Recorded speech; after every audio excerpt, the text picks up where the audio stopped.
Power star Pawan Kalyan 2024 ఎన్నికలలో అఖండ విజయాన్ని అందుకున్నారు. కూటమిని అధికారంలోకి తీసుకురావడంలో పవన్ కళ్యాణ్ ముఖ్యమైన పాత్ర పోషించారు. ఎన్నికల్లో పవన్ కళ్యాణ్ గేమ్ చేంజర్గా నిలబడ్డారని రాజకీయ విశ్లేషకులు అంటున్నారు. అలాగే టీడీపీ అధినేత చంద్రబాబు నాయకత్వంలో ఏర్పడే కూటమి ప్రభుత్వంలో పవన్ కళ్యాణ్ కీలక పాత్ర పోషించబోతున్నాడు అనే మాట వినిపిస్తుంది. ఓ విధంగా దేశంలో ఇన్నేళ్ల ప్రజాస్వామ్య చరిత్రలో ఏ పార్టీకి రాని విధంగా జనసేన 100% స్ట్రైక్ రేట్తో సాధించి రికార్డు గెలుపుని దక్కించుకుంది.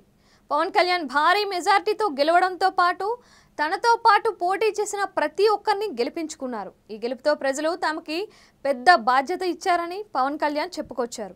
ఈ గెలుపుని బాధ్యతగా తీసుకొని ప్రజలకు ఇచ్చిన ప్రతి హామీలను నెరవేర్చే ప్రయత్నం చేస్తామని అన్నారు. పవన్ కళ్యాణ్ మాటలు బట్టి ప్రభుత్వంలో జనసేన పార్టీ కీలక పాత్ర పోషించబోతోంది అని అర్థమవుతుంది. అది జరగాలంటే పవన్ కళ్యాణ్ చేతిలో ఉన్న 3 సినిమాలని వీలైనంత వేగంగా పూర్తి చేయాల్సి ఉంటుంది. వీటిని ఎంత వేగంగా పూర్తి చేస్తాడనేది ఇప్పుడు తెలియాల్సి ఉంది. అవకాశం ఉంటే ఈ ఏడాదిలోనే 3 సినిమాలు పూర్తి చేసి పరిపాలనలో పవన్ కళ్యాణ్ భాగం కావాల్సి ఉంటుంది. ఈ సినిమాల తర్వాత సురేందర్ రెడ్డితో పవన్ కళ్యాణ్ ఒక సినిమా చేయాల్సి ఉంది. అలాగే త్రివిక్రమ్ శ్రీనివాస్ మరో 2 దర్శకుల కథలు విని రెడీగా ఉంచారు. పెండింగ్ ప్రాజెక్ట్ అయితే ఖచ్చితంగా పూర్తి చేయాల్సిన అవసరం ఏర్పడింది.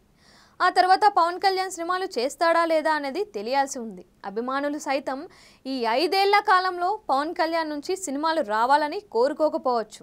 ఈ 3 సినిమాలు కంప్లీట్ అయితే ఈ 2 ఏళ్లలో అవి ప్రేక్షకుల ముందుకు వస్తాయి. పవన్ కళ్యాణ్కి జనసేన అభిమానులు కూడా పూర్తి స్థాయిలో రాజకీయ నాయకుడిగానే చూడాలని ప్రస్తుత పరిస్థితుల్లో కోరుకుంటున్నట్లు రాజకీయ వర్గాలలో వినిపిస్తుంది. ప్రభుత్వంలో కీలకమైన మంత్రిత్వ శాఖ తీసుకోవడంతో పాటు జనసేన పార్టీ సంస్థాగత నిర్మాణంపై దృష్టి పెడితే 2029 ఎన్నికలకి బలమైన రాజకీయ శక్తిగా ఎదుగుతామని కార్యకర్తలు భావిస్తున్నారు. అలాగే పవన్ అప్పుడప్పుడు ఒక సినిమా చేసినా చాలని మరికొందరు హార్డ్ కోర్ ఫ్యాన్స్ కోరుకుంటున్నారు.